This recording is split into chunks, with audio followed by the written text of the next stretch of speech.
মধ্যে মহামানব যারা আছে দুনিয়ার মধ্যে বিড়ালকে ভালোবেসেছে। এই বিড়াল একটা গৃহপালিত পশুর মধ্যে পড়ে যায়, এটা এত প্রভুভক্ত হয়, এত মুসলমান শুনে নাও, বিড়ালটাকে অত্যন্ত মায়া করবেন। বিড়ালটা যদি দোয়া করেন, বিড়ালটাকে বিনা কারণে কোনো বিষ দিয়ে মারবেন না, কোনো কিছু দিয়ে মারবেন না।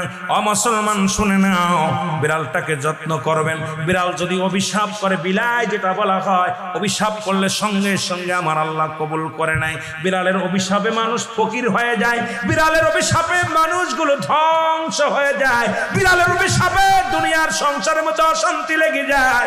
বিড়ালকে ভালোবাসলে, ও মুসলমান শুনে নেও, এই বিলাইকে ভালোবাসলে, বিলাই যদি দোয়া করে, বিলার দোয়ায় আল্লাহ দরবারে অনেক ফায়দা লুটতে পারবেন। জোরে জোরে চিল্লায় বলা যাবে না মারহাবা। এখানেও নবী বিড়ালকে ভালোবাসতেন। এখনো মক্কা মদিনায় অসংখ্য বিড়াল আছে যারা মদিনায় গেছেন হজ করতে।